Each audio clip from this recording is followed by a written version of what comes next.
Okay.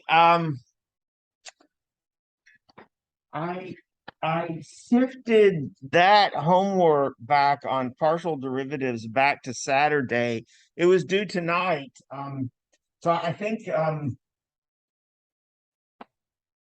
probably everything that you need to know about I'm not sure of that. Yeah, everything you need to know about partial derivatives. Yeah, I think we finished discussing, but I haven't looked at that homework. So our and gone back through the problems again since I assigned it. Um, if y'all been working on that one, are there challenging problems in there? Some things that that didn't seem obvious from what we talked about in class. Number 12. Well, I'll tell you what, let's do that Monday, and I'll shift the due date back till Monday so that I can get a chance to look at it myself before I dive into it here in class, make sure I know what I'm doing as well. That's a danger sometimes in classes like this one. Sometimes the homework problems can be hard for me too if I haven't looked at them beforehand. Okay. All right. So I had already shifted this one back to Saturday. I thought y'all might, the playoffs start tonight, right? So I thought I might be up preoccupied, some of you, with watching baseball. So I'll move this back to Monday because we've got plenty of time. And then we'll have a chance to talk about it on Monday better, so I can get a chance to look at it before I try to dive into it myself. Now the other thing is I finally was looking at when the test is scheduled. So on the syllabus, we have a test scheduled for next Wednesday, but we're a little bit behind because of the first test. So we will postpone that to the following week. So what day will that be? The 2nd? Is that November 2nd? I think that's November 2nd. Isn't Halloween on Monday? All right, so the 31st is a Monday, so the 2nd. So we've got time, and so I already looked at the sample test. It's kind of ready. So and we're in good shape in terms of covering the material. We've got one more section that we want to cover before that test. That's going to be on that test. So so we got plenty of time to do that. Okay, so that's kind of where we are with the class, right? So if you get in late, I'm gonna we'll slightly postpone this partial derivatives homework. I already postponed it to Saturday. I'll move it back to Monday so we have more time to talk about it on Monday. But if you have questions about that one or about directional derivatives, bring those with you on Monday. So I'll look at that and make sure I've looked at all the hard problems on that directional derivatives homework. We're not quite finished talking about directional derivatives though. So there may be some challenging problems on that homework. And we have an example of kind of a challenging directional derivative problem today. In general, though, computing directional derivatives not that difficult because we have theorems to help us with that. Okay, but some of the applications can be more difficult. Okay. All right. So that's where we are. So test November 2nd. So that's 2 weeks from today. And I'll sometime this weekend post the sample test for you. Okay. For that. That's really pretty much ready to go. Okay. I have to adjust a couple of things.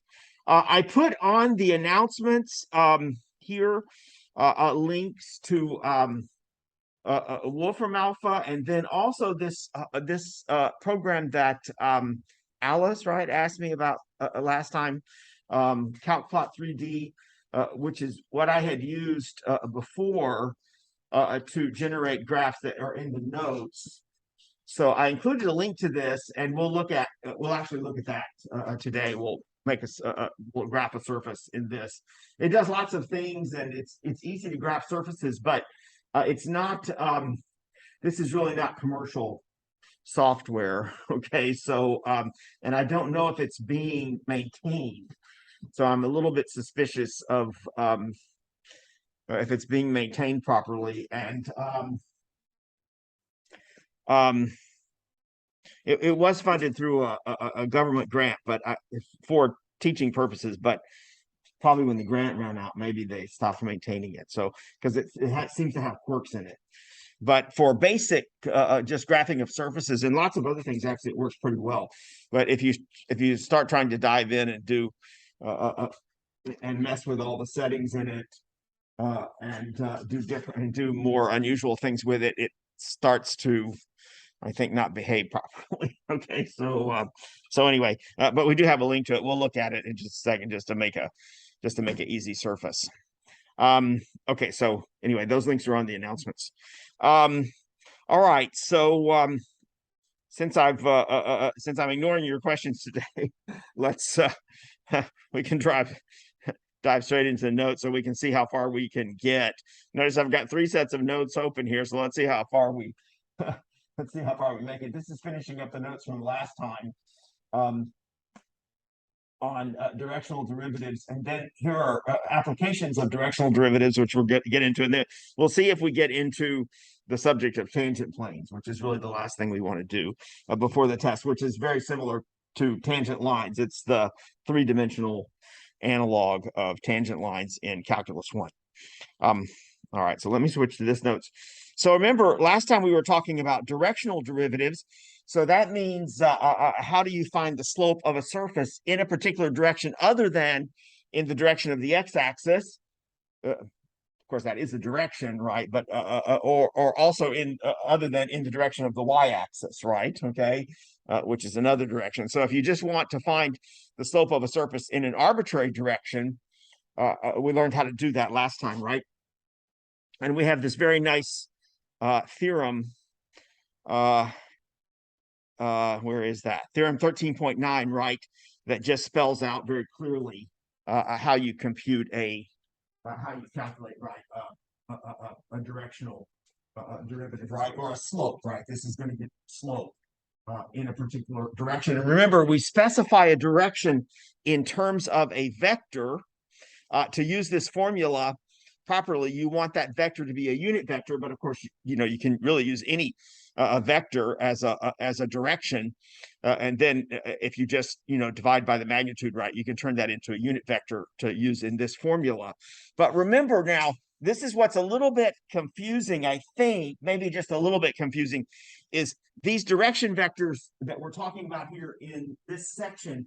These are 2-dimensional vectors. These are vectors in the xy plane. These are not 3-dimensional vectors, right? So although we're working in 3 dimensions, and we're, of course, used to working now with 3-dimensional vectors, right?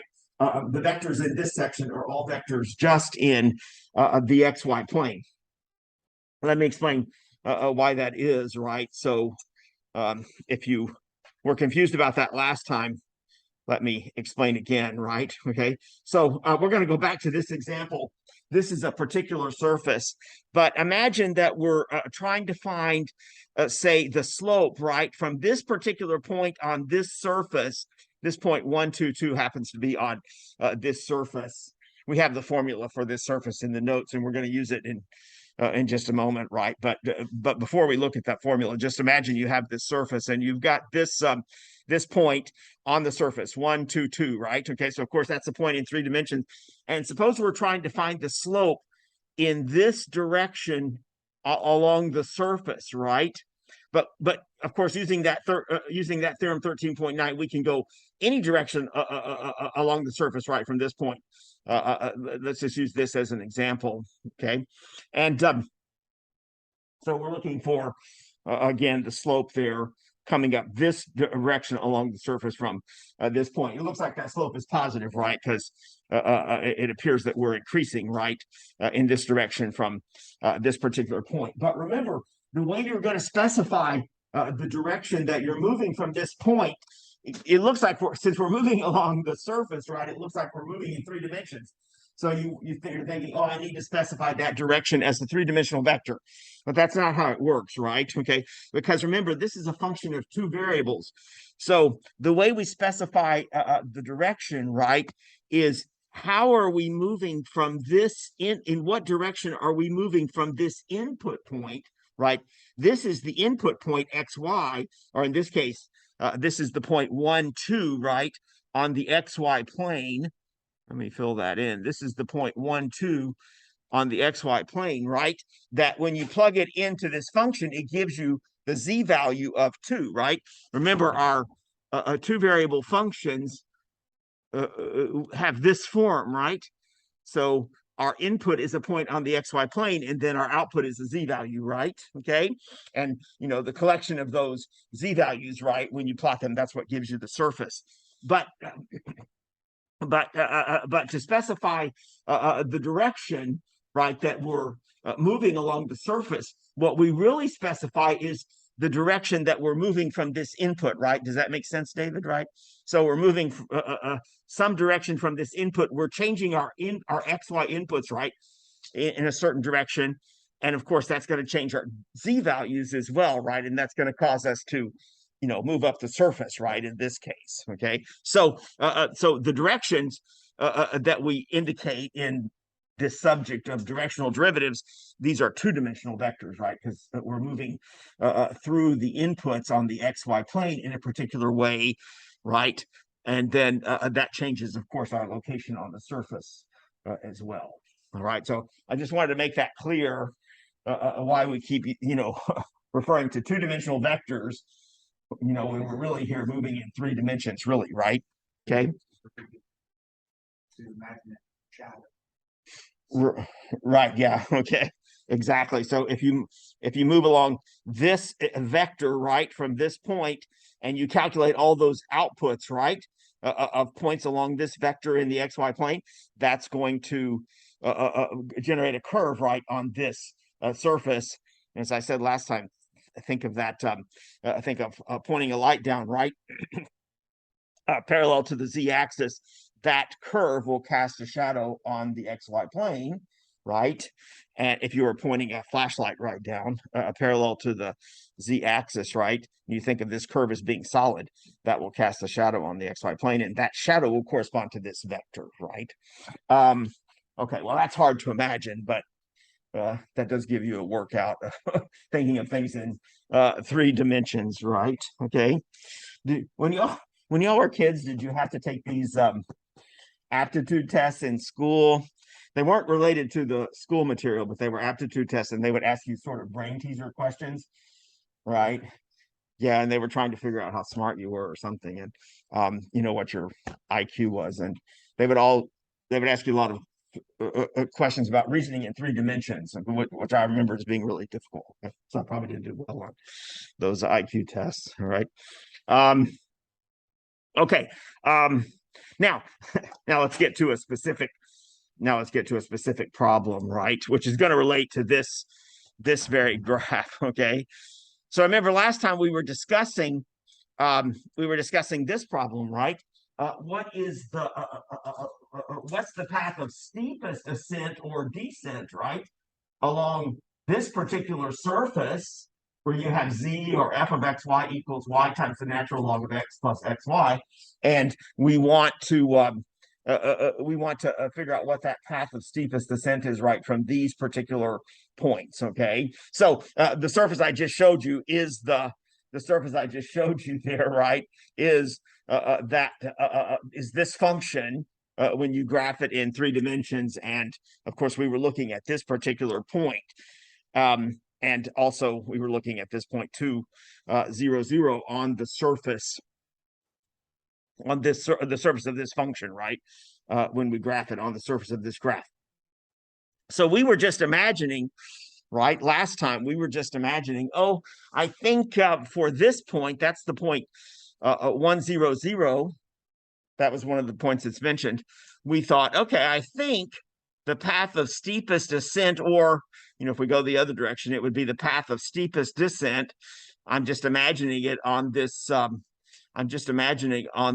surface is this path. Okay, I think if I move this way, I'm going to be going up fastest, or if I move this way, I'm going to be going the opposite way. If I go the opposite way, I'm going to be going down the fastest from this particular point. This particular point is on the surface. If you plug 1, 0 in for x and y, you'll get 0 for the z value. Okay, so that point which happens to be on the x-axis is also on this surface. Again, this is the this is the surface, I forgot what it was, y natural log of x plus xy.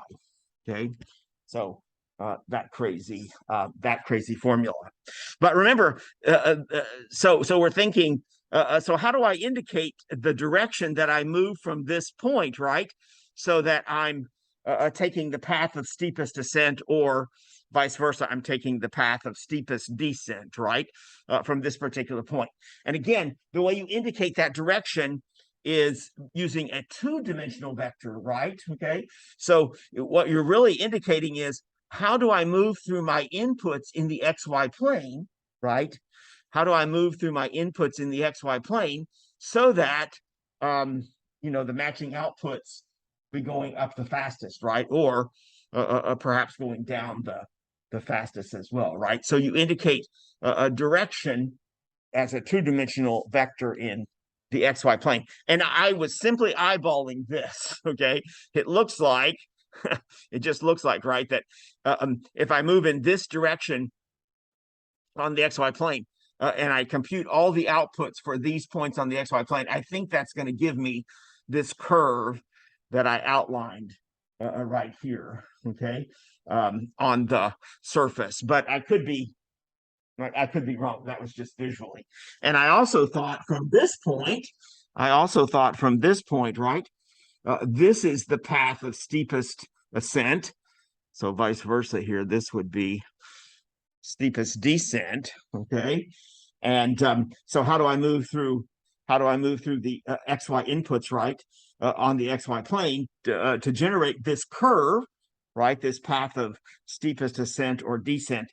And I thought it was, just from looking at it, I thought it was this direction, right? So if I plug these xy values, right, along this vector in the xy plane, if I plug them into my formula, I think those are the inputs that are going to generate this curve on the surface, all right, when I calculate the matching z values. But I'm not sure of that at all. Okay, right? That I was all just strictly eyeballing it, right? Well, of course, you cannot, of course, right? You can't keep, you can't eyeball forever, right? Okay, and get very good answers. So we need some analytical tools to answer this question, right? What is the direction that will result in the path of steepest ascent or descent, right? And we have a very nice theorem that answers that question for us. So this is the second major theorem in this section. Does it have a number? Did I include the number, or I may have just cut that off? Nope, no number, okay? But what this theorem does is it shows you the formula for computing what's known as the gradient vector. And the gradient vector is the vector, okay, that indicates the direction that you want to move from a point so that you will achieve the steepest slope, okay? Positive or negative. So it indicates, right, what the path of steepest ascent is, or descent is on a surface, okay? But again, it's a two-dimensional vector, right? It's a two-dimensional vector because it tells you how to move through your inputs in the xy plane so that the corresponding points, right, that you generate on the surface will be going up or down the fastest, okay? So we do have some new notation, right? Remember, we have this inverted, that's the Greek letter delta, but turned over, okay? So this is read as DEL, or you can just put GRAD in front of the FXY, right? Okay, that's short for gradient, because what we're finding here is the gradient vector. And notice what this formula generates is a vector, right? Because you see, it's a vector in standard form because you've got the I and J in the formula. This is not a unit vector, however. Okay, this vector can come out with different magnitudes, but of course, once you've computed it, you can turn it into a unit vector, right? Just by dividing by the magnitude. So notice the coefficients are very easy here, right? Okay, you just take the first partial with respect to x, multiply it by I, plus the first partial with respect to y, first partial derivative with respect to y, multiply it by j, and that's it, right? What could be easier? So see, that's a very nice, compact, easy to remember formula. And so that's a really great discovery, right? That tells us in what direction we should move from this point xy, right? So that we will be going up the surface or down the surface the quickest. So let's try now actually calculating that, right? For this particular surface, y times the natural log of x plus xy, right? And then we'll compare that to the picture that we drew a moment ago, and we'll see if our visual intuition is correct. Sometimes our visual intuition, by the way, is quite good, but it's really quite good in 2 dimensions. 3 dimensions is tougher. All right. So in other words, we're going to find del of f20, right? Okay. In other words, the gradient vector, right, from this particular point on the xy plane, right? Okay. And then also the gradient vector from this particular point on the xy plane as well, right? Okay. So what do I need? I just need the partial derivatives, right? Is that it? So all you have to do is calculate the partial derivatives, and you're in business. So we need to calculate f sub x, right, of xy, and that should be really easy to calculate. What's that going to be? Did we do this last time? Y is a constant, right? Okay, and so for the purposes of calculating the partial derivative with respect to x, right, we're going to think of y as a constant. So we're going to kind of ignore that. We just have to calculate the partial derivative of we just have to calculate the derivative of natural log, which is what? What now? 1 over x, right? Yeah, that's one of our favorite derivatives, right? The derivative of natural log is 1 over x. Why is that the case? Remember this from calculus 2? Because the natural log is created, the natural log is created as the antiderivative of the function 1 over x, right? Remember, when you're integrating at the end of calculus 1, you run into this issue of trying to integrate 1 over x. You cannot use the anti-power rule because this is the same as x to the minus 1. So if you try to add 1 to the exponent and divide by the new exponent, you end up with minus 1 plus 1, which is 0, right? You can't divide by 0. So we have to think more carefully about the how to integrate 1 over x, and we do that just by definition. We define the antiderivative of 1 over x to be the natural log of x, okay? So we just create a new function for the purposes of finding the antiderivative of 1 over x, and we're guaranteed that the antiderivative exists. That's the fundamental theorem of calculus version 2, okay? All right, well, so much for that little history lesson there. And now what about this term? Oh, that's easy, right? Because that's just y. Because you're just taking the derivative of x times the constant. So it's just the constant. So here we get y over x plus y. Let's just leave it like that. That looks good enough for me. And then let's see, what is f sub y? That's really easy, right? Because now natural log of x is a constant, so you have a constant times y. So when you take the derivative with respect to y, you get natural log of x. And then here you have a constant times y. So when you take the derivative there with respect to y, you just get a constant. So it's just natural log of x plus x.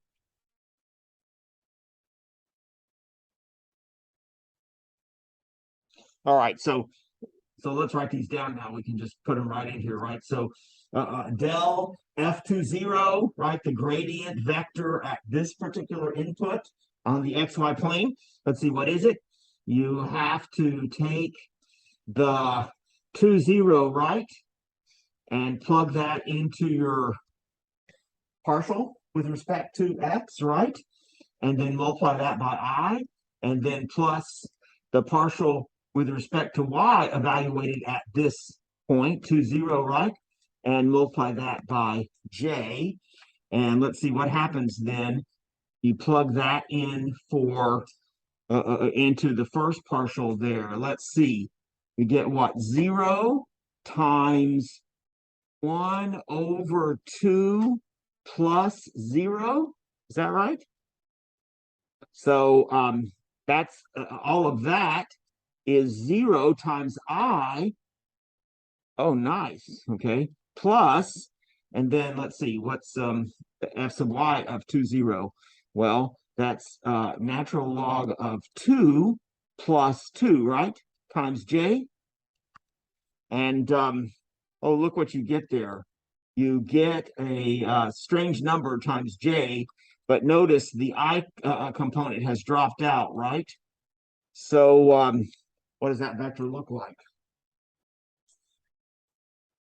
It's Yeah, it's parallel to the y-axis. Exactly right. Okay, parallel to the y-axis. Natural log of 2 plus 2. What is that? Yeah, calculate that for me. What's the natural log of 2? 0.7 or something? Or 0.8? Oh, say 0.7? So my memory is not that bad, right? So we have about 2.7 times j. Not a unit vector, right? Okay, it doesn't have to be a unit vector. It may come out any sort of magnitude, right? But that indicates the direction. So also our intuition was correct, okay?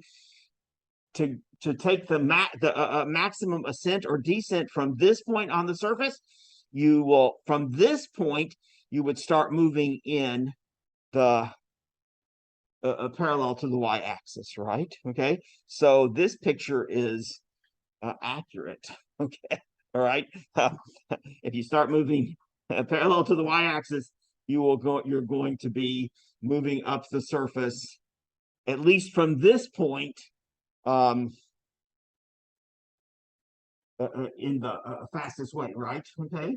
Now, of course, remember this is a surface, right? So we're in calculus, and so calculations are continuous here, right?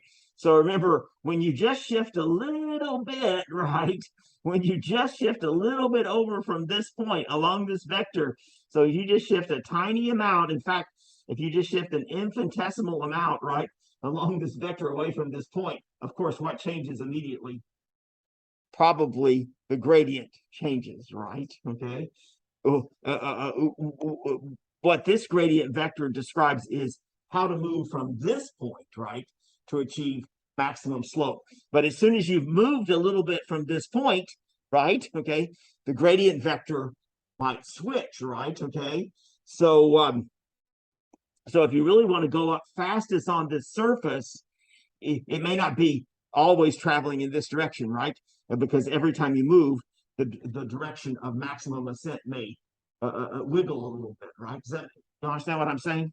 Okay, so so if you're trying to trace out the curve of maximum ascent here on your surface from this point, it may not correspond always to this vector. That's just how you would start from this point, right? But as soon as you move from that point, that may change. Okay. All right. What about now for this point? So I've drawn, I think this is the direction, right? But let's see if our intuition is correct. So let's compute this gradient vector. All right, so we should be able to do that really easy, right? So we have f sub x of 1, 2 times I. Y'all calculate that for me while I'm finishing writing this down. F sub y of 1, 2 times j, right? So what is f of x 1, 2? Can y'all see the It's 4. So we get 4i. Okay. And what's f sub y 1, 2? Put the parentheses in the wrong spot. What? Is it just 1? Ln of 1 would be, just 1? Oh, okay, right. So 1 j.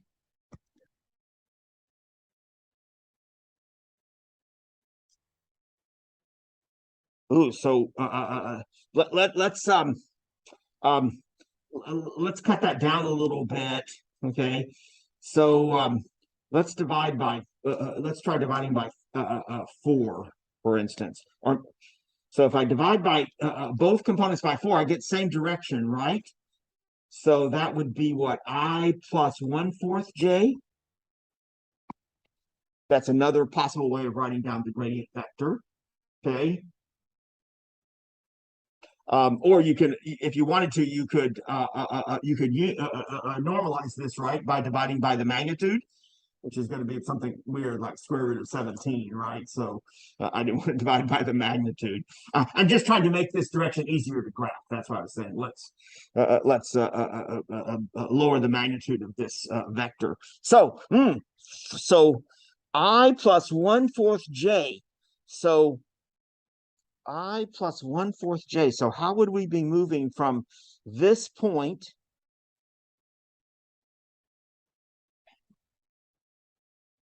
So if I go 1I, that would bring me here, right? Can y'all see that? Can y'all see that grid line on the x-axis? That's 1 unit on the x-axis. And then how much on the y-axis? What? 1/4. So then we go down here and then we come over 1/4. So I think I missed just a little bit, right? What would be 1/4 here along the y-axis? I'm pretty close to it, but I maybe just a little bit have this direction just a little bit off.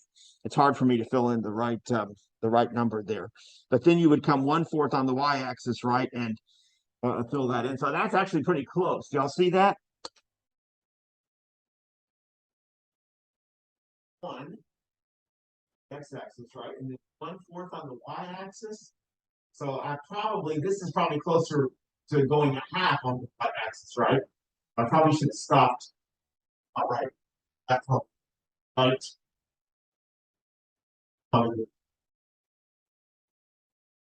Eyeballing.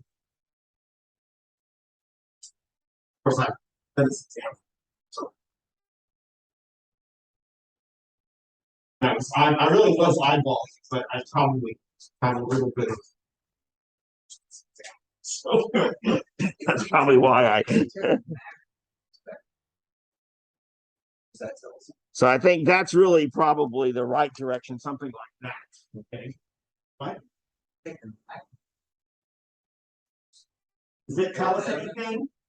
Does the magnitude tell us anything? I don't recall that the magnitude of the gradient vector tells you anything, but then as soon as I said that, I'm probably going to be wrong. So just have to hang on. I can't recall using the magnitude vector in any formula. Okay. But now that I've said that, I'm probably.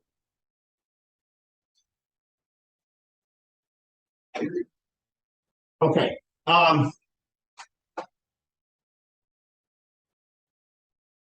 I was going to show you that sometimes it's easier to visualize these things if instead of trying to graph the surface, which is hard to graph because you have to graph it in 3 dimensions, instead of graphing the surface, instead look at a contour map of the surface.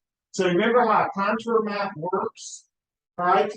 And then plot the gradient vector on the contour map. Sometimes that's helpful way of visualizing things. But contour maps are hard to construct also, right? Because there's a lot of graphing in creating a contour map. But a contour map exists in 2 dimensions. That's the advantage, right? So remember how a contour map works? Remember what you do there to create a contour map? Here I have this. This is the same surface graphed, okay? This is exactly the same surface. I don't have it shaded in the same way though, but that's the same surface, all right? Except we don't have the grid lines on the surface. But what you do in order to create a contour map is you take your function, right? You take your function and you set it equal to a constant z value, right? Remember, the surface you're graphing is z equals f of xy, right? But pick a constant value for z. When you, like for instance, 0. Okay, there's just a choice. But the constant actually can be anything. You choose different values of the constant. And when you choose a value for the constant, notice what you get is a formula in 2 variables because you just have this a function of x and y, right, which has 2 variables in it, and then On the other side of the equation, you just have a constant. So what that gives you is a curve in 2 dimensions. That gives you a curve in 2 dimensions. And then you can graph that curve in 2 dimensions. But that's called a level curve, all right? When you choose a specific value for this constant, that one single curve is called a level curve. So what I have plotted on this, picture are several levels on this particular surface. For instance, I think here's the level curve where z is equal to 1. Instead of 0, set z is equal to 1. What you're in effect doing is you're taking a plane that is parallel to the xy plane, but at a certain value of z. Okay, so if you set z equal to 1 and think of a plane that's parallel to the xy plane, but cuts through z equal 1 instead of z equals 0, right? Z equals 0, that's the xy plane. When you cut it through at z equals 1, that's going to form a trace on the surface. That trace is a 2-dimensional curve. Here is that level. Z is equal to 1. Here's z is equal to 2. Z is equal to 3. I plotted several of them. Here's some negative terms also. This is -2, -1, -4, -5. Okay. So you get these parallel level curves, right, that are traces on the surface. But what you do now is you plot all of those on the xy plane. Okay? So you press all of them, plot all of them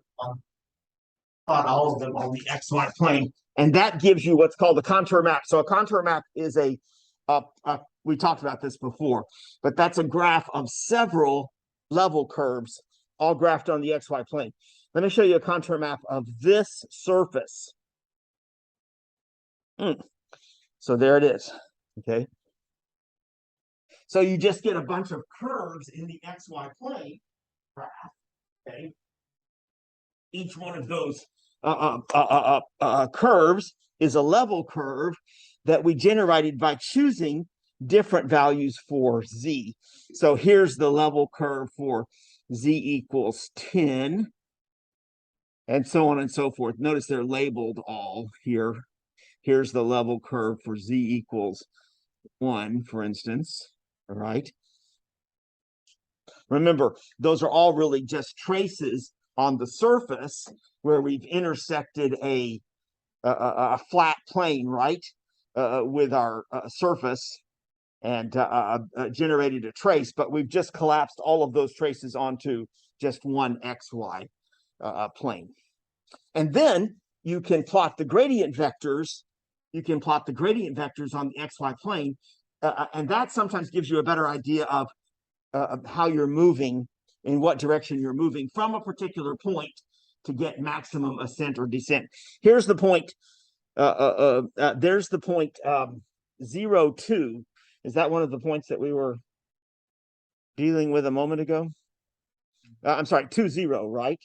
Okay, so there's the point 2, 0, right, on the xy plane. And what was the gradient vector at that point? It was parallel to the y-axis, right? So if you plot that on this contour map, right, you get this picture, right? So this is telling you, oh, from this point, you want to go this direction. That's going to take you the steepest way, right, along this surface. Did I plot this one correct? I think I plotted this one wrong. Okay, so there's the point 1, 2, and what was the gradient vector? 4. So 4i plus j. So where would that take us to, Elijah, from this point? If we go 4i, what is that? 4 on the x-axis, right? And then up 1 on the y-axis. So that would bring us to 3. So that's about right there. Oh, yeah, so I didn't plot this vector correctly. There's the correct gradient vector. That particular. So if you move up that surface this direction, notice you are going up, right? Okay. Up that surface in this direction. By the way, why do you know you're going up? Because this is on what level curve? What's the z level here? 2. Go in this direction, what's happening to those z values? They are going up, right? Okay. Definitely going up. So you are increasing. Apparently, it's this direction from this point, this direction. It's the steepest line up that surface. But remember, again, this is calculus and things are continuous, right? So if you shift over to this point, which appears to be on the gradient vector, from this point, you might have a different gradient vector. Right? So you may change directions at this point for a continued steepest ascent. What we're calculating is just you should do this one instant, this one.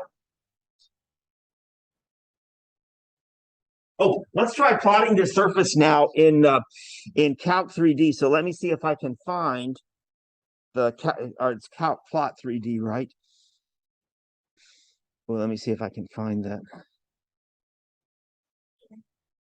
Yeah, I got the link, but I already had a blank tab open. So so here it is, and so by default, when you open this, you get this nice surface, which apparently is this curve, right? Okay, and if you want to add a curve, you can just type over this one. But if you want to add a curve, I think you come here and choose select, and you get lots of different choices of curves that you can add in 3 dimensions. But we want this type, right? Okay, a function of 2 variables. So let's add that one, and it will give you a different box here, and then you can type in your new formula. Another thing that you may want to do here is change the axes, right? So notice by default it's going to from -2 to 2 on the x-axis, -2 to 2 on the y-axis, and -2 to 2 on the z-axis. But that may not work for your surface.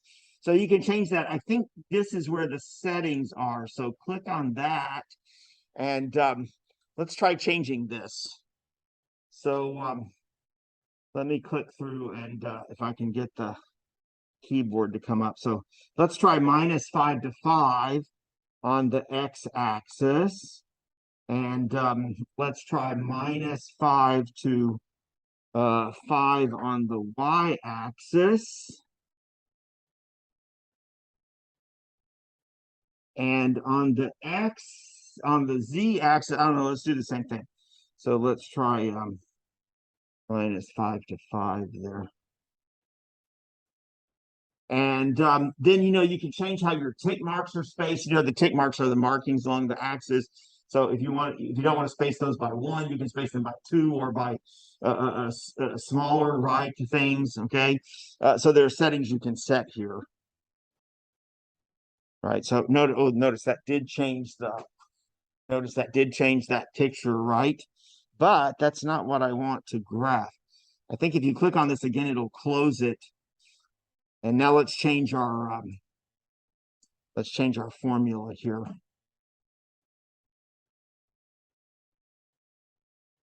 So what was that formula? I forgot again. What, y times what? Natural log of x. I better put the x in parentheses on here. Oops. That probably doesn't know capital Y either. So y times natural log of x. I don't think it requires, say, an asterisk or multiplication, though. I think it is kind of that smart. And then what? Plus xy.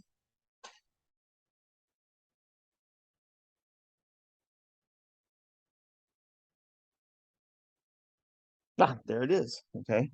So there's that surface that we were looking at. And of course, one of the nice things about CalcPlot is you can rotate the surface. So if you come over here and click with the mouse and start dragging, you can change your perspective on the surface. And this one is nice to look at straight down, because notice that tells you that that surface really doesn't cover any of the negative x-axis, right? This is the negative x-axis. So that surface is all above the positive x-axis, because you have in your formula natural log of x, right? And you cannot compute natural logs of negative numbers, right? So so that surface, doesn't extend all the way across the xy plane, and then you can turn it, different directions and see what it looks like. Yeah, it's kind of neat looking, right? Okay. See, from that direction looks cool. Oh, that direction too. So anyway,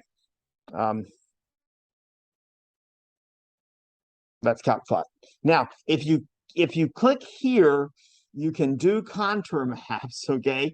And there's a lot of settings, but I'm telling you, the contour maps are dangerous in calc-plot, okay? I don't think this is completely maintained.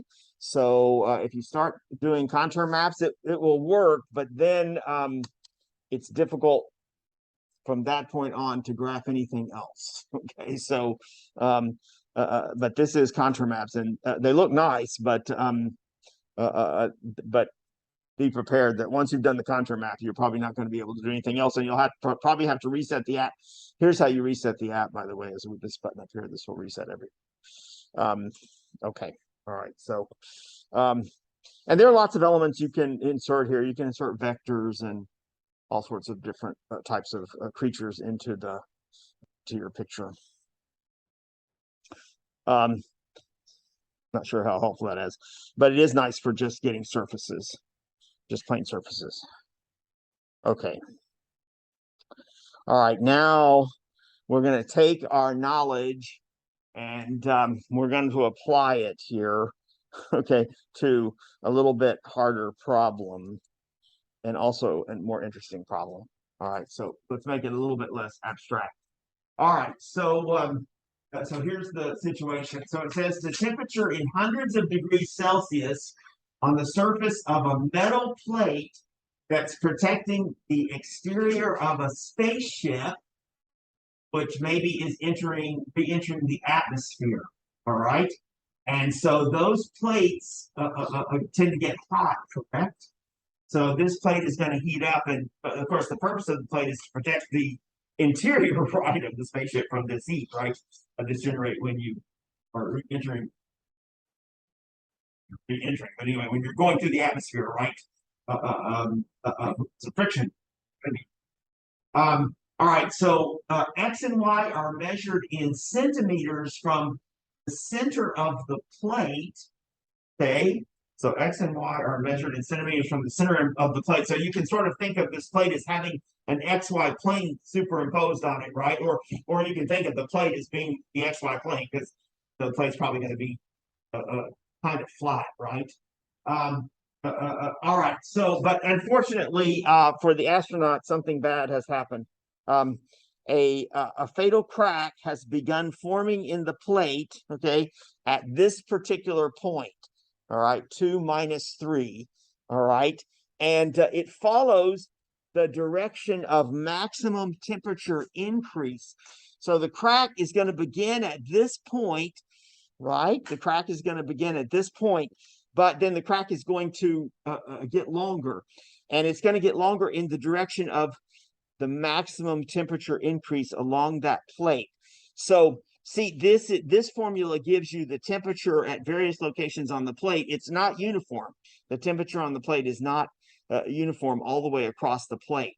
So we want to know, well, what is that direction, right, that the crack is moving from this point, and what is the rate of increase, right?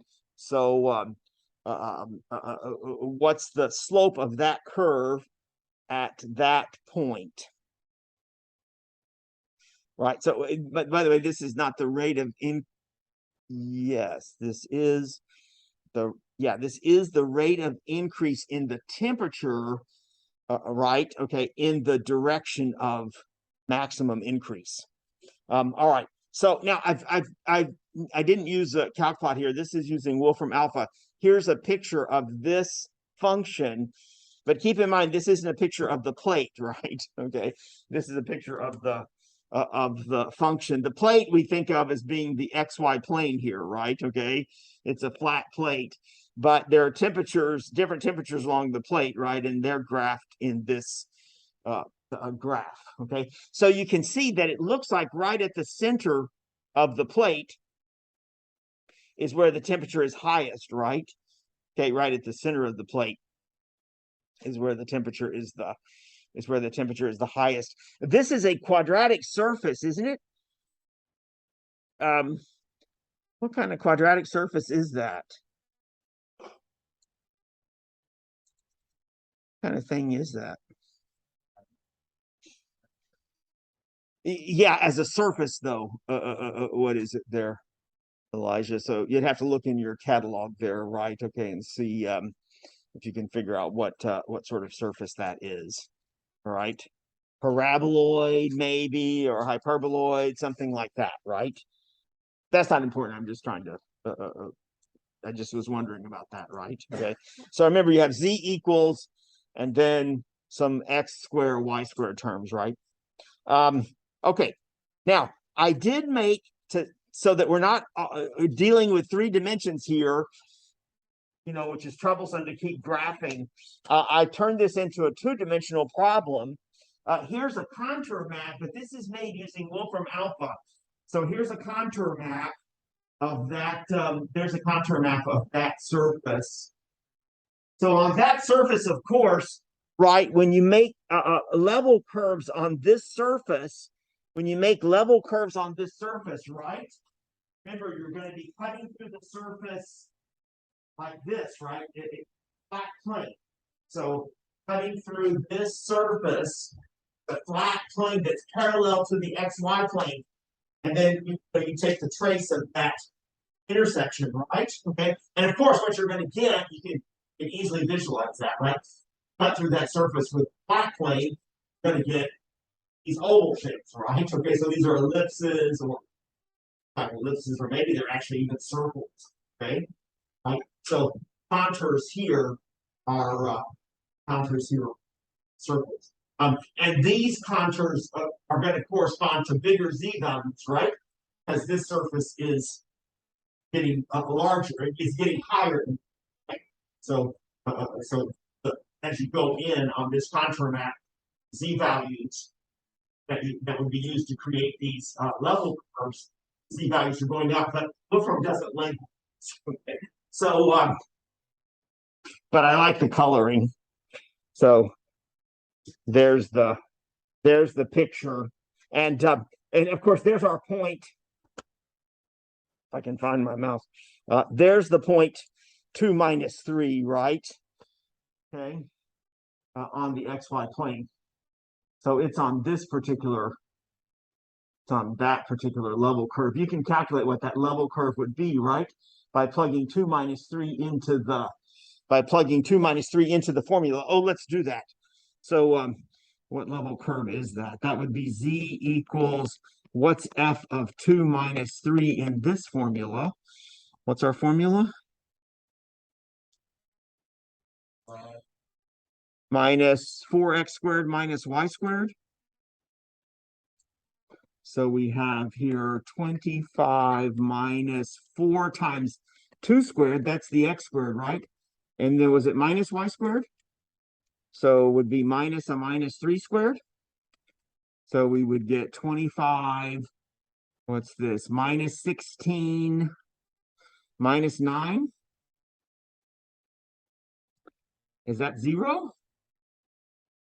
Oh, okay. So that point is on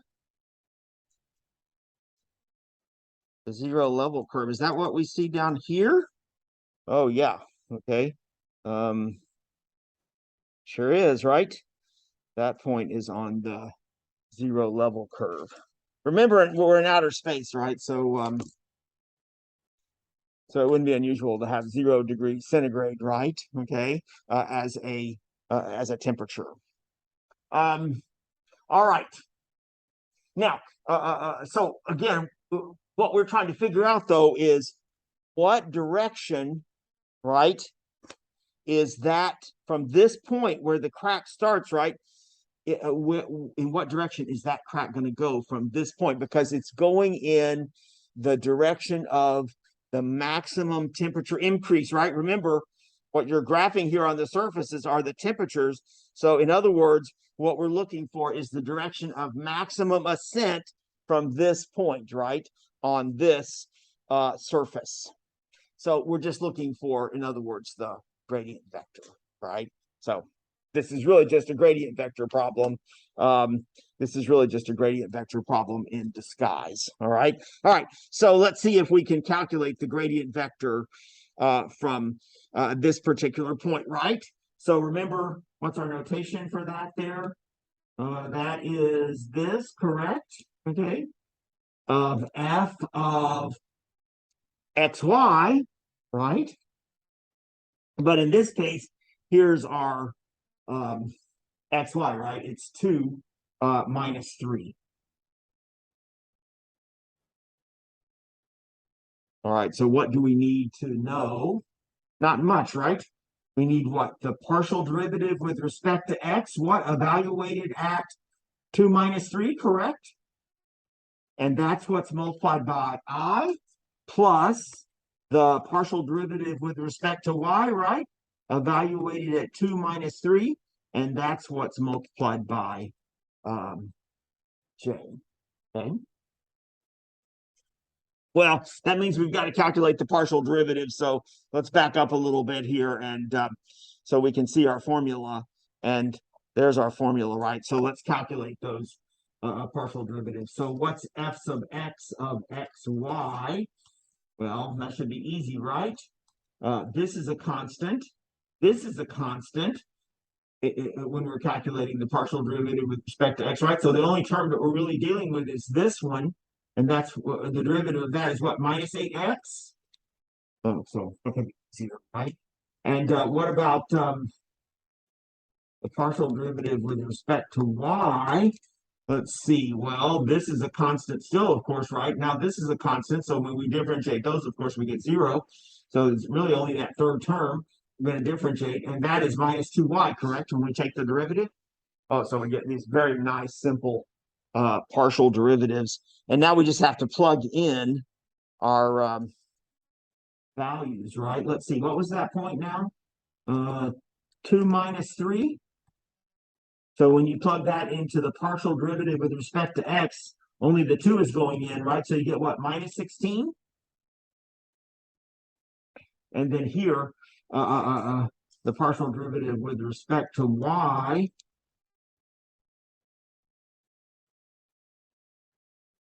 is what, 6? Am I doing that right? Oh, so we get a pretty, we get a very nice now gradient vector, but it's a little bit clumsy to deal with because it's a little bit clumsy to deal with because the coefficients are kind of large. Let's see, what was this again? Was that 16 or minus 16 or negative 16 I and then plus 6 times j? Yeah, right. Okay. So this is the direction we would move from this point, right? To this is the direction we would move from this point to be moving in the direction of the maximum temperature. All right. So I want to graph that, but this is going to be hard to plot, right? On this set of axes. So you really don't have to plot this vector, right? Any vector parallel to this one will do. So you can cut down on the size a little bit by, well, you can make it a unit vector, right? By dividing by the magnitude. Okay.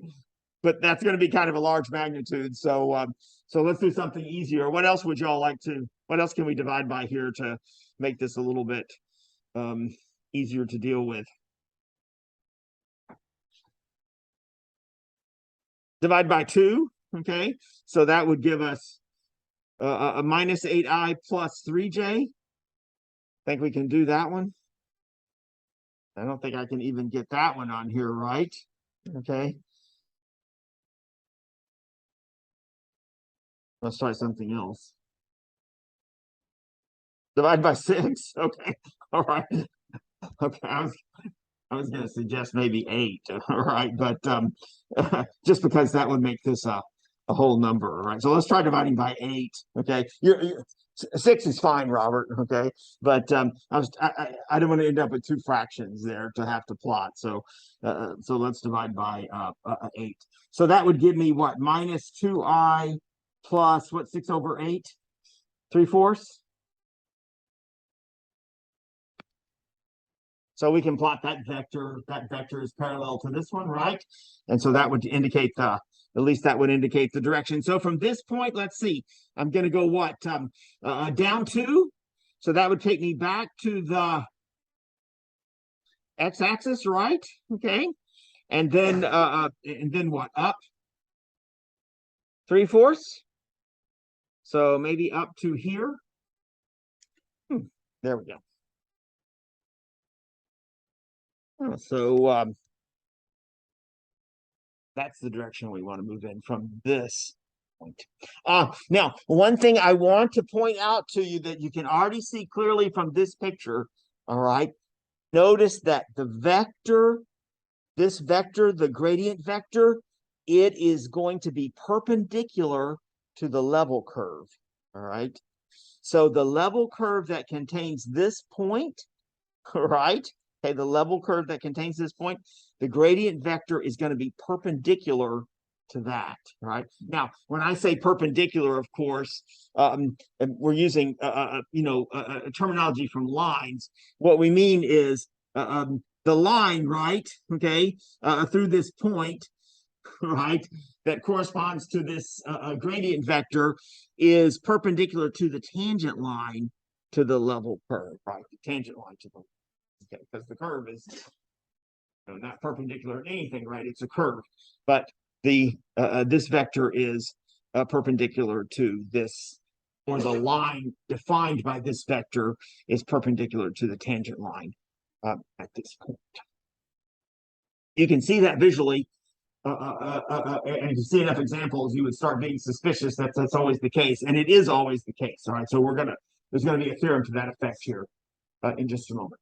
Okay, so if you were visually looking for from a particular point on a surface how to go the steepest slope, you would want to move perpendicular always to the level curve of that that goes through that. Okay, that's geometrically how. All right. Let's now. So there we sort of answered the question. What were the questions there? What is the direction? So the direction is, whoops. The direction corresponds to this. The direction corresponds to this, or to these vectors. If you wanted to, we won't go through it, but if you wanted to formally answer the question of direction for these vectors, what would you have to compute? You would have to compute their angle, right? You have to compute their angle because it's really angle we use to specify direction. How do you find the angle?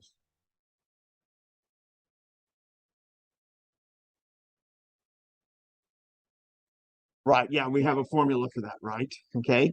The other way, the hard way of doing it is to put this into a unit vector form, right? By dividing by the magnitude.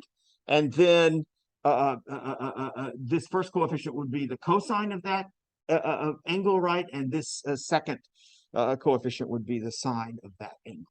Okay. And then you can arc cosine or arc sine, find the direction.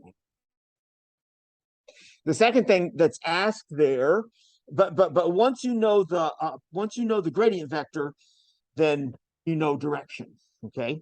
The second thing is asked there is, well, what is that slope? So what is that rate of a temperature increase along this vector, right? Okay. So how do we calculate that?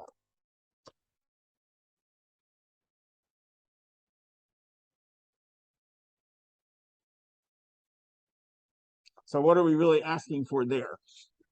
That's a directional derivative, right? So what we're really asking there is a directional derivative, right? So what is the derivative in the direction of the gradient? Okay. What is the derivative in the direction of the gradient?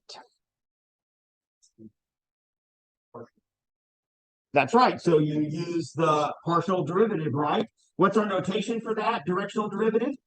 It's derivative, right? Okay. Except here we're calculating in the direction of the gradient vector, right? Okay. In the direction of the gradient vector. So that is the subscript here. Ooh, that's a lot to write down. How do we indicate the gradient vector? It's del fxy, right? So there's the gradient vector of, you notice you're going to repeat the fxy because it's this surface, right? But remember, we're trying to calculate at the point 2 minus 3. Let's go ahead and write this down with variables, though, and then we'll come back and then we'll come back and plug in the specific values there, right? So let's see what goes into that direction. It's I am going to have to know the direction, right? Because what is I forgot about this. So what's in this formula? Yeah, it's partial derivative x, right, times what? Cosine of, yeah, yeah, that's right, the angle, right? Okay, plus, and then partial derivative, right? Sine of that angle, correct? Oh, darn it. So we do have to know, darn it, we do have to know the angle. Do we know these numbers, though, already? Didn't we calculate those already? Wasn't this one minus 16? Isn't that how we got this coefficient? Right? So this is minus 16 times the cosine of that angle, right? Plus, and then 6 times the cosine of this angle.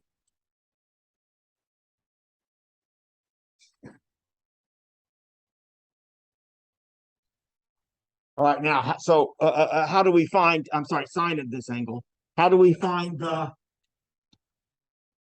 can we find these two values?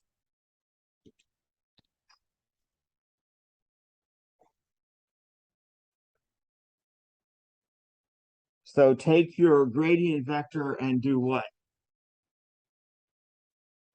Unitize it, that's right, okay? Or sometimes called normalize it. So we take the gradient vector and divide it by what? Its magnitude, right?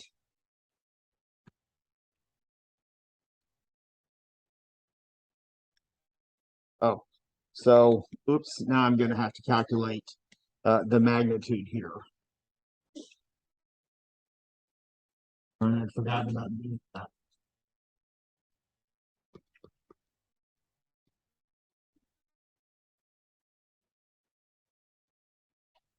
So that's going to be the square root of the minus 16 squared plus the 6 squared.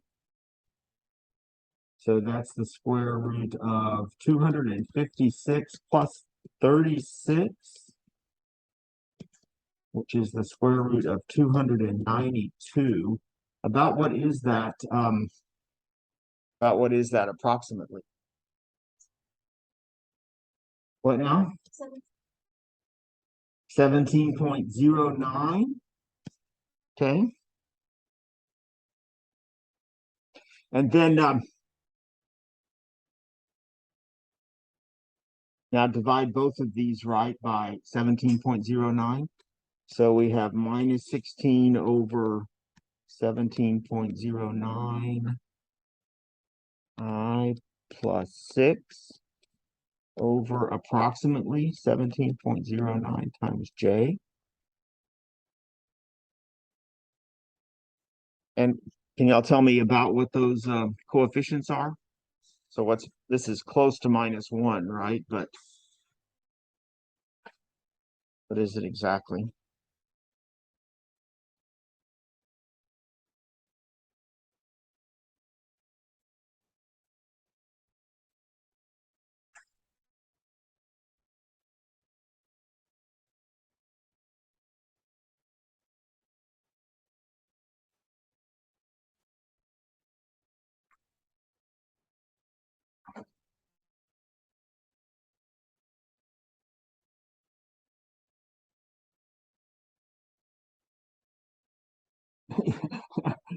Y'all say it to me so I can write it down here. Y'all are calculating it, but what's 16 over 17.09? But it's going to be negative. What now? Negative 0.936 about. So, well, we could round that off to 0.4. What's this one? 6 over 17.09. Point what? 0.35.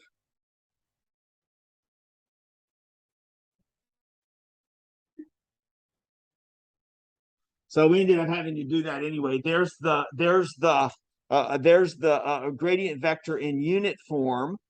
But now these numbers are all that you need, because remember, when a vector is in unit form, the coefficient of the I and the coefficient of j, that's the cosine and sine of the direction angle, right?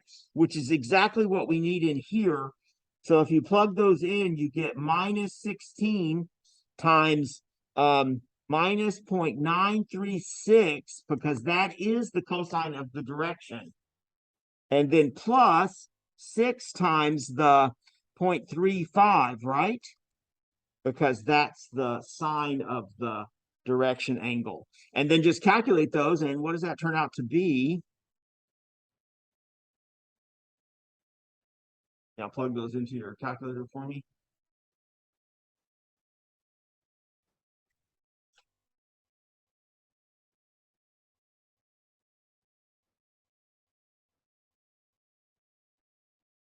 One of these I can do. This is 2.1.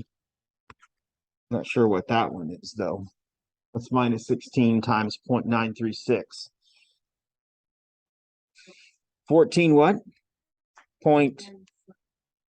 So about 14.98. So we have 14.98 then plus another 2.1. So that's what, 17 point something? Oh, 17.08. That looks suspicious, doesn't it? Because that may be the same as this. Wonder if that's true. And what was that? Of the what?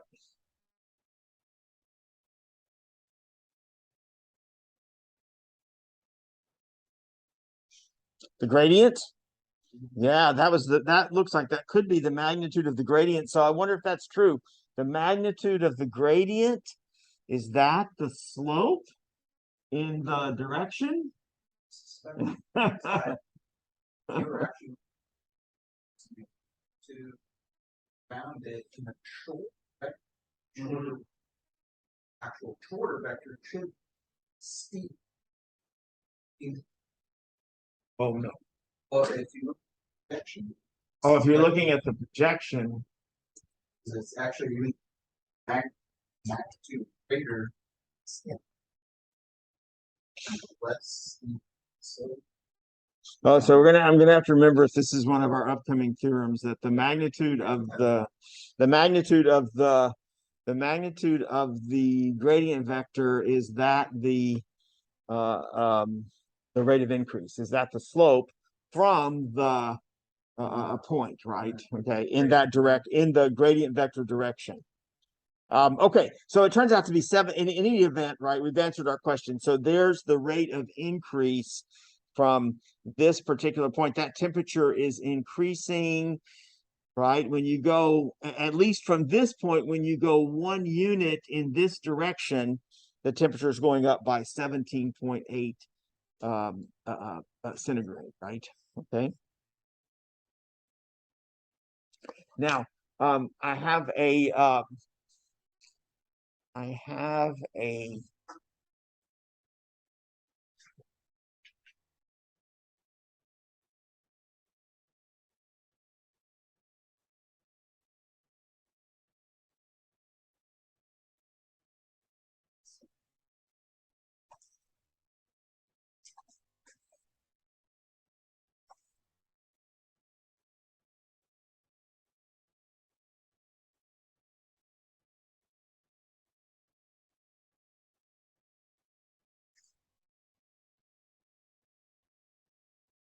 Well, now I'm wondering about my next example, so I'm gonna skip the next example for us. Okay, all right, and let's go on to let's go on to the last thing that's in here. All right, we'll come back to this example on Monday.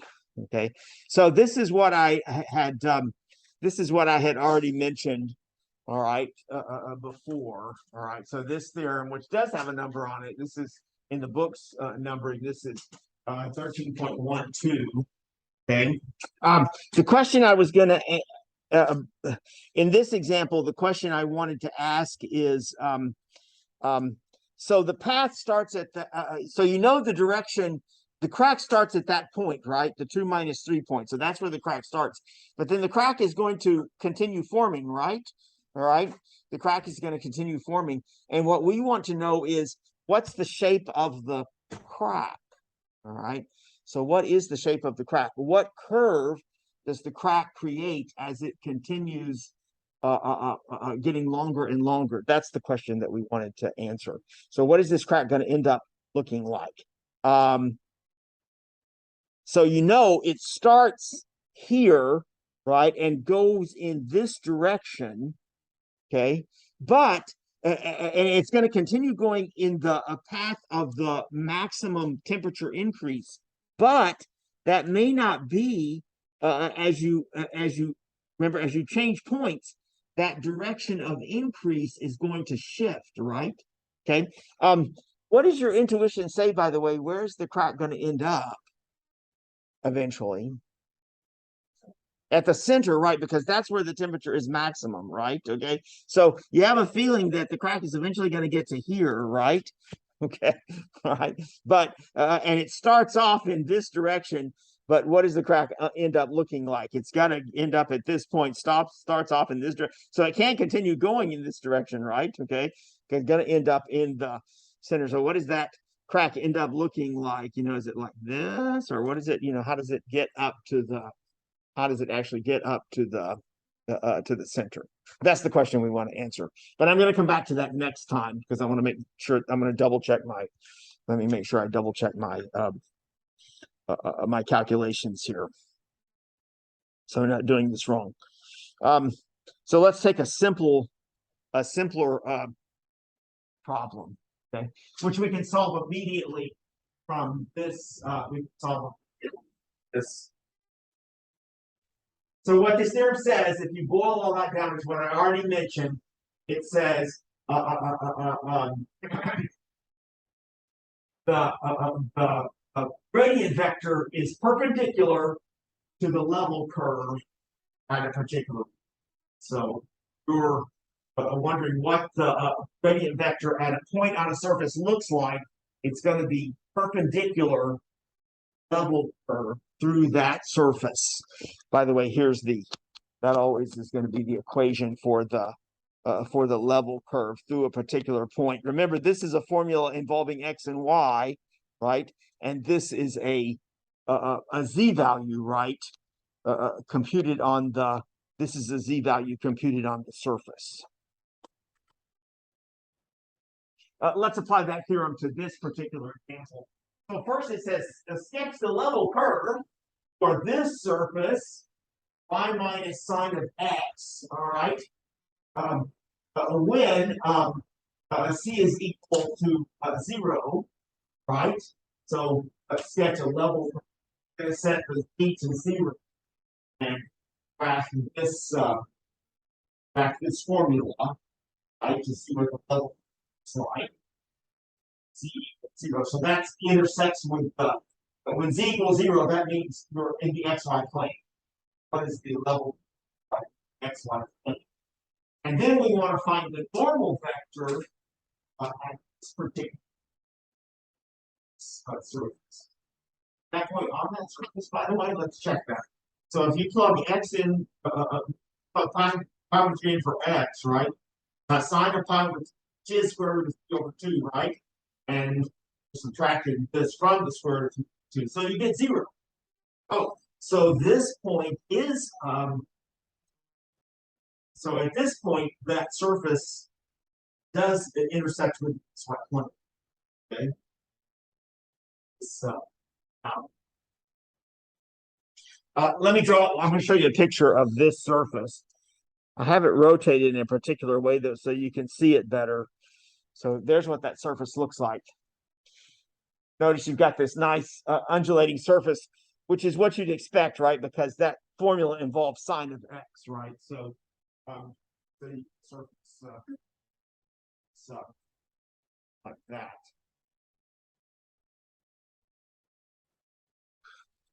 But maybe it's better to look at the level curves for this surface. And there is a contour map of that surface, okay? So again, how is the contour map created? Take different values for z. Remember, what was the formula?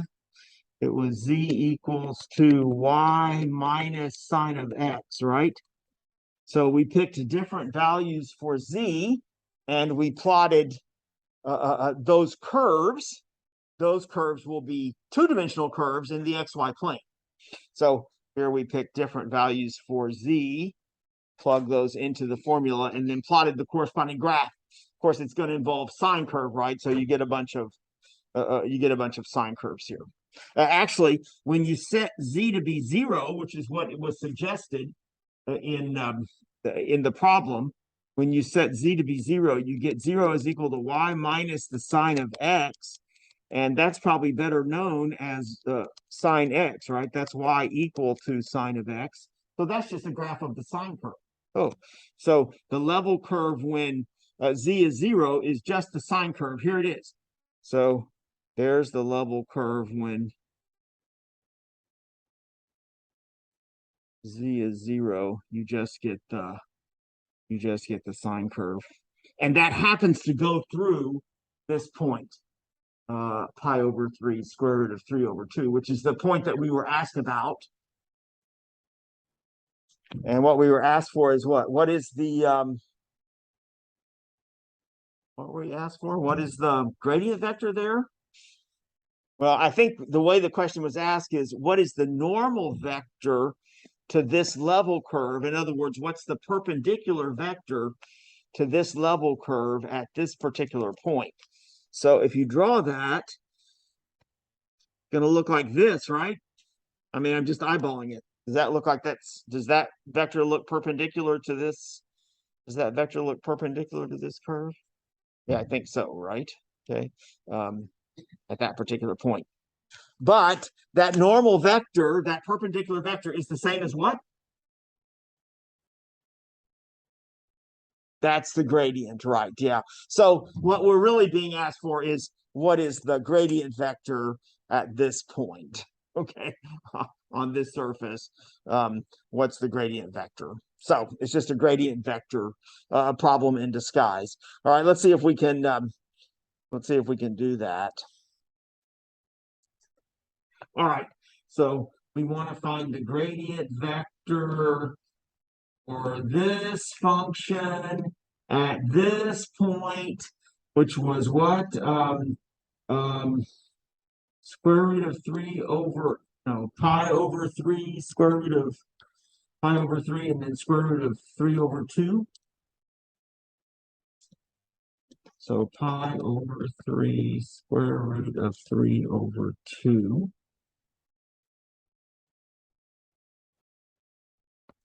Which is what? The partial at this point.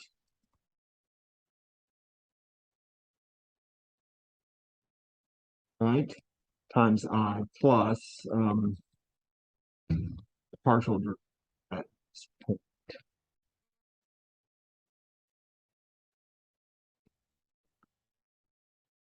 Times j. Are these easy partial derivatives?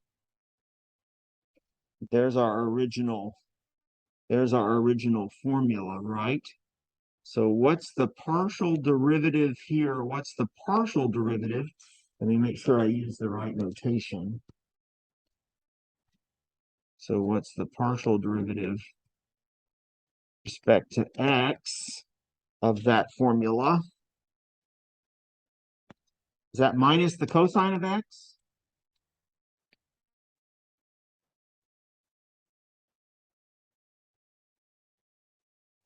And what's the partial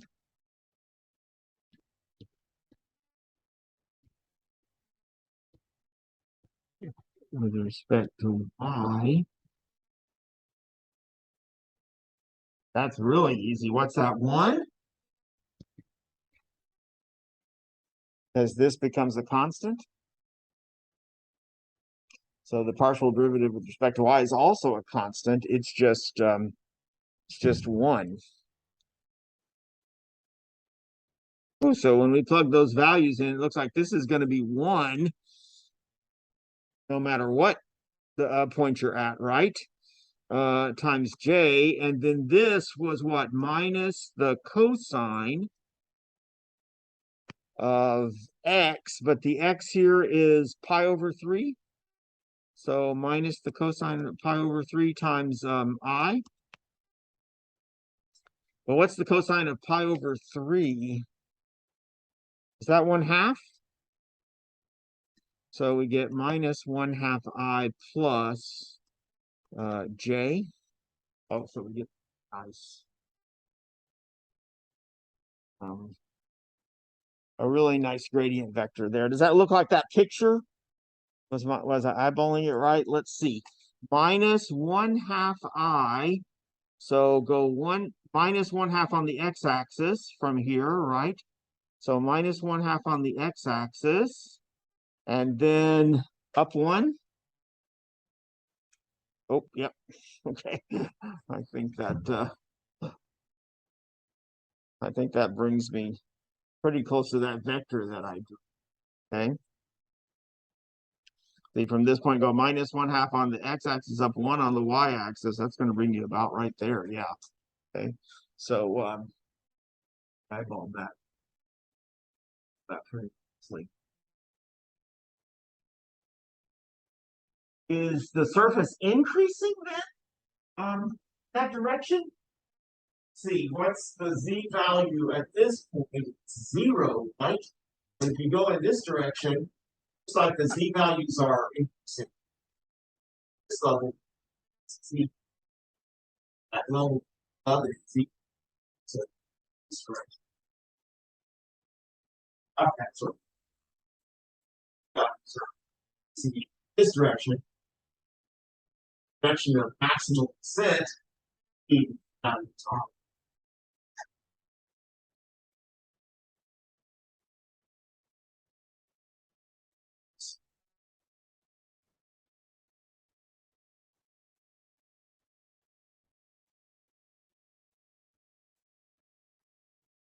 Okay. All right.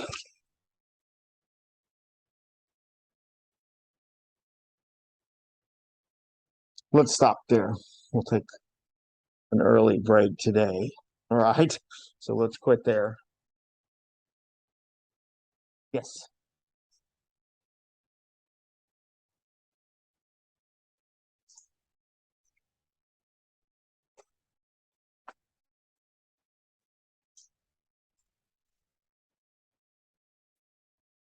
Oh, okay. Yeah, I gotta recheck. Right. That's what was making me.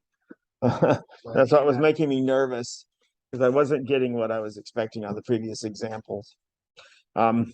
All right. So we may have to fix that example 1 if we made some computational errors there next time.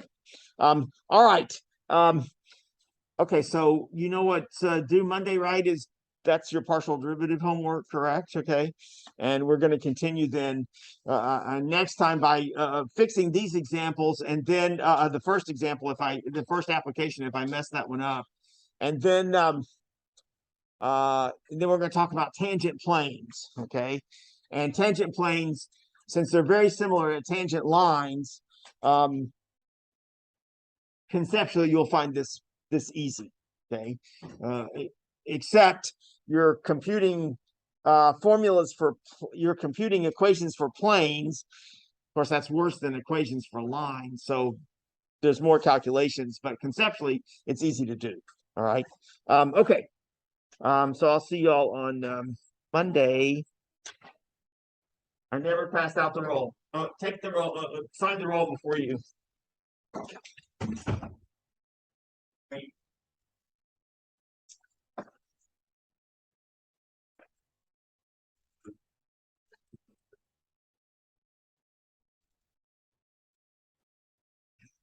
Well, so if you want to find, if you've got a surface, right? Say that's a surface, and you want to define the tangent plane at this point, right? So you want to find the plane that's flat on the surface at that point, right? It's like a tangent line, except it's a plane. But you know how to find the slope in the x direction, that's the partial derivative, right? And you know how to find the slope in the y direction, that's the partial derivative. So that would give you, that gives you two vectors that are going to be in the tangent plane. And if you know two vectors in the tangent plane, then what do you do? Okay. That's right, by taking the cross products, right? And then you're done. So you can already see what's going to happen, right? You're going to calculate the partials and do a cross product, and then